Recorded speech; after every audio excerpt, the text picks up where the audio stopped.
I hereby introduce to you Mr. Michael Veazey.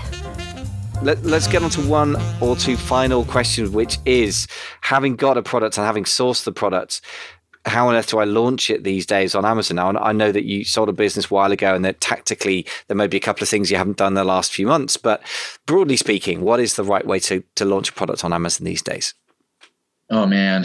So I'm going to try and condense a very high level concept that I expose in the Truth About Business book that all of you, by the way, please don't sell on Amazon or even think about it without reading this book. Seriously, like this is 12 years of lessons that you can just cash in on and not have to deal with. Okay. So, all right, how to sell it. I'm going to zoom way out because most people are zoomed too far in and they're going to be like, oh, you need to do this with like your keywords, or you need to do that with the title. Like, no, zoom way out. Okay. This is way more important. So here's the deal. When you sell a product on Amazon, okay, you're not looking to sell just a product. You're looking to sell a product line. Okay. So you have to have what I map out in here is called a value ladder, essentially. And one of the most mic drop concepps that I just revealed actually a few months ago on a huge conference that I was speaking at with a bunch of entrepreneurs, some of them Amazon sellers. What you need to do is you need to stop making money off of just one product. Okay. So in other words, stop selling just one thing. Right. So everybody else is trying to do that, and that's fine and dandy, but like then you just get in a price war with everybody, and it's just not, you're not going to win long term. So what you need to do instead is you need to sell the thing that sells the thing. Okay. And I show you the whole strategy. I'll give you a quick version of it, but I show you the whole thing in the Truth About Business book. But here's the deal. Instead of selling the thing, trying to make all your money off of the thing, sell the thing that sells the thing. Here's an example of doing this on Amazon. I got a buddy named Dave Lindenbaum. He sells the thing that sells the thing. Makes way more money. Here's how. He's got and guys, don't like sell this stuff now that he sells, but go do it in a different niche. Okay. But he's got he sells matcha bowls. Okay. And then apparently that's like, I think it's the bowl that you mash up the matcha tea in before you make your tea. Okay. I think that's how it works. And so he sells those, but that isn't how he makes his money. So that's his thing that sells the thing. All right. So he sells those bowls so that he can sell the next thing you need, which is if you're going to mash up matcha tea in that bowl, what do you need? You need matcha tea. So he sells the matcha tea. And so the bowls are his thing that sells his thing. And I should have mentioned this earlier, but one of the reasons I got into the pet supplements was because it was a consumable product, which means that people are going to buy more of it. They're going to keep buying it. So we had about a third of our entire customers on average come back for more, which is really good. It means for every 3 customers you acquire, you get another one for free. That makes sense. So it's like a compounding thing over time. So it's the same thing with my buddy Dave's matcha tea. He would sell the matcha tea and a percentage of people would like it and come back and buy more, right? And he wouldn't have to do anything. Just let them have it. Okay. So here's where it gets really cool. He would sell the matcha bowls for, get this, he would make no money on the matcha bowls. Okay. So he would reduce his price of his matcha bowls to no margin for him. He would break even on it, which meant he would undercut everybody else selling matcha bowls. Why? Because they're trying to make their money off the matcha bowls, right? So he would undercut them. And then his people that bought his matcha bowls, a percentage of them would buy the matcha tea, which was his thing that sold the thing. And he would make all of his money on the matcha tea. Okay. Not the bowls. So in other words, how many of you think that you could sell a whole hell of a lot more matcha bowls if you cut the price down by half, you took your margin out, and everybody else is sitting there scratching their heads thinking, how are you selling your matcha bowls for that price? I know what they cost.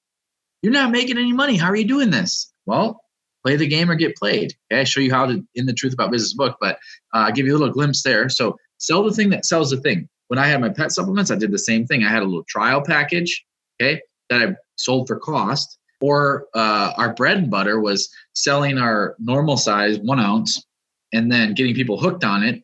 And then in our insert, we would let them know that they could buy a 4 ounce bulk version for basically 75% of the cost of buying. So it's like buying 3, get 1, the 4th for free. Okay. So like they could buy the bulk size for less and that was off Amazon, okay, because it was in the insert, right? So not only did I win by selling them a huge bottle of it, I also got to cut Amazon out of the equation. I got to keep 100% of it because I sent them to my store. And then the brilliance of that was it really felt like bulk because I didn't put the label on the big bottle. I was like, hey, we got to keep costs to lowest possible to pass the savings on to you. So I never had to have the expense of putting those labels on or printing those labels or whatever. And people loved it. Okay. So you get creative and you create these things that sell the thing. Then all of a sudden it takes the pressure off of having to make all the money from the thing directly.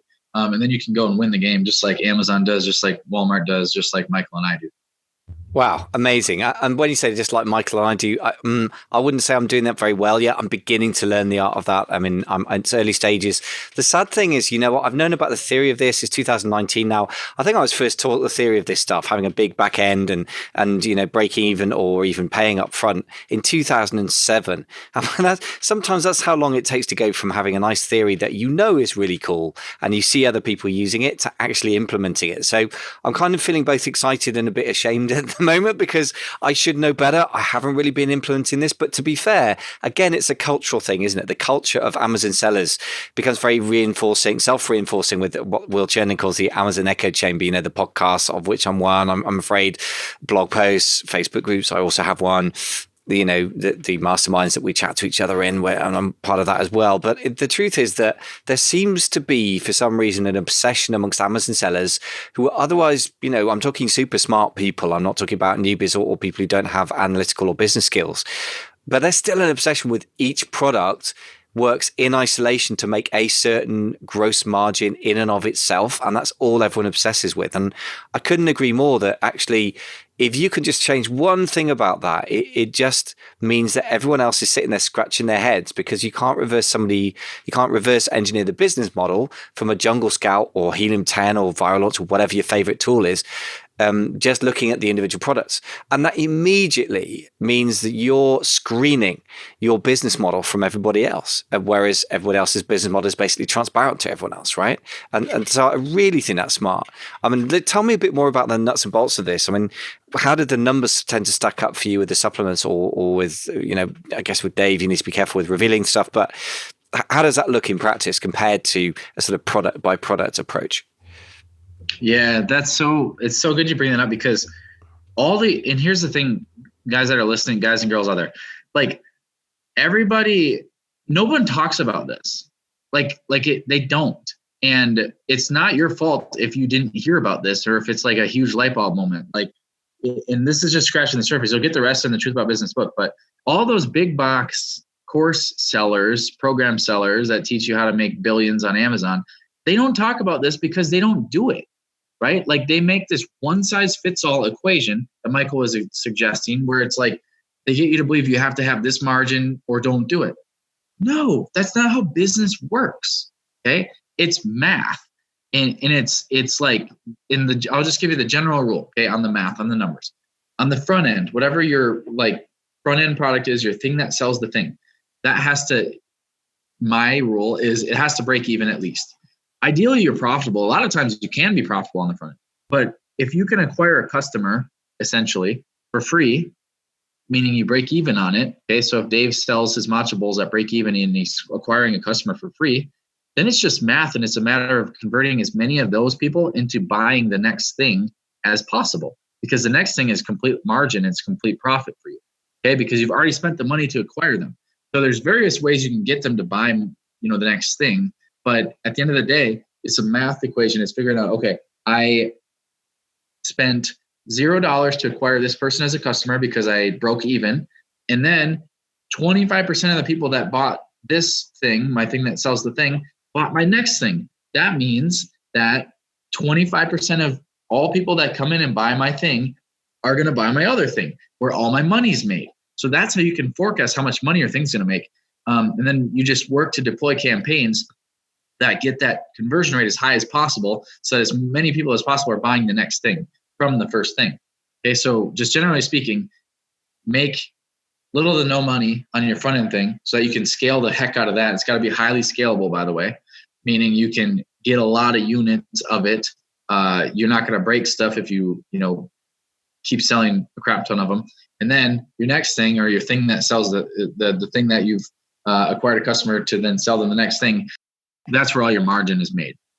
Hopefully that helps with the kind of the gist of it. Yeah, yeah, and as I say, it's something that in the information marketing world was common even 12 years ago. But for some reason and I'm sure that in e-commerce, it's an absolute kind of mainstay of your thinking. Otherwise, it would be totally broken economically. It's just Amazon kind of can work without that, and therefore, I guess we end up. Just because you can doesn't mean you should, right? Just because you can make money on individual products doesn't mean that's the best business model. So we're talking about the conversion. So obviously a critical thing in that model, if you're breaking even, so you're essentially acquiring customers or, qualified leads, I suppose, essentially, if they're paying you no profit upfront for free, that's great. How do we get those conversion rates up from that to the first profit point, if you like, the first profitable products? What are the mechanisms that you recommend and that you've seen? Yeah, to getting people from the first thing to the next. Exactly. Yeah. So for us, I'm a little bit old school. So for us, like one of the most valuable things was those product inserts. So we would we would get a ton of business from that, and we would get a lot of people to our store, not our Amazon site, but our like Shopify store from that. So now I'm not currently an Amazon seller, so I'm not up on like what's hip and working today kind of thing. But back, year and a half ago, which isn't that long, we that was our biggest thing that cranked people over. And one of the ways we did that or pulled that off was because we had premium packaging. So we were premium product, premium priced. So we had premium packaging, meaning we had, I don't have one on me, but it would be a little bottle that the supplement came in, and we would put it in a burlap sack, little mini one. Okay. And then we put that inside of a little jewelry box. So it's like, imagine a little, you buy a supplement from Amazon, by the way, and 99% of them, the same exact supplement packaging would come just a little bottle, maybe in a little plastic bag inside of a padded envelope. That's how it would show up. Ours came in a burlap sack inside of a very nice jewelry box with padding. And then it was had a nice label on top, and then it was stickered shut. So it was literally like gift wrapped, in other words. And the main reason we did that, not just for premium presentation and it could be giftable, but because then we could shove the insert inside and Amazon never knew about it. So that was our big strategy, I guess, to pulling people up to the next thing. Yeah, I mean, sometimes the simplest things are the most effective. I mean, some of the most effective Amazon sellers I know in Britain that are scaling up to several $1 million from, probably at least double their revenue in the time that have been in the masterminds for 2 years ago now, maybe doubled it twice actually. And they're doing a lot of the basics well. I mean, they really, for example, they brought in some examples of their latest inserts, which were a thing of beauty. They'd had a lot of design, a lot of strategic thinking around the positioning of their company has gone into everything they do, including the copywriter. They had a professional copywriter, the thinking about their mission, all of that, the presentation, the branding. They put a lot of thought and care into the details, but the underlying strategy was, let's get these people to become loyal to us and buy again. And that's kind of a very simple sort of line, through line to a lot of what you're saying is just winning people and not just do that terrible upfront competition where it's just you versus every other Amazon product out there and it's purely on price, because as you say, that's just a losing game. So really, really like that. There's so many other things we could discuss. I just think that one other thing that I'd like to just talk about, this is a very sort of 60,000 foot view kind of episode, but that's okay. There's plenty of specifics we've had before and since, but I think sometimes that's the valuable stuff. Talk about the making sense of numbers, because a lot of this stuff that you're talking about depends on being really on top of your numbers and really understanding them. When you get a product, and let's say that you're doing something a bit more sophisticated, you've got a matcha bowl and you've got your matcha tea, you've launched them, and you're looking at your numbers. What sort of numbers do you think are really critical to look at? And at what point, the really $60,000 question or whatever it is when do I kill a product versus keeping it going versus just kind of, committing to it full sale? That kind of question, always the critical one. Awesome. All right. So obviously it kind of depends on your situation and where, like, what you're trying to get out of your Amazon business. But generally speaking, if you use the thing that sells the thing strategy, which I lay out in Truth About Business book, essentially it's two things that really matter. Number one, can you acquire customers with your front end product as profitably as possible. As at least break even or profitable. Okay. So like that's number one. Can you get a bunch of people in the door? So if your front end thing is not selling, your back end thing is not going to sell, most likely, or this model isn't going to work. So that's the big thing is your front end thing going to take off like crazy? Okay. And then that is essentially your critical number. I talk about that in the book as well, but that's like the thing that predicts the health of your business. Okay. So if you get a bunch of sales on that product, the rest of your business is probably going to do well.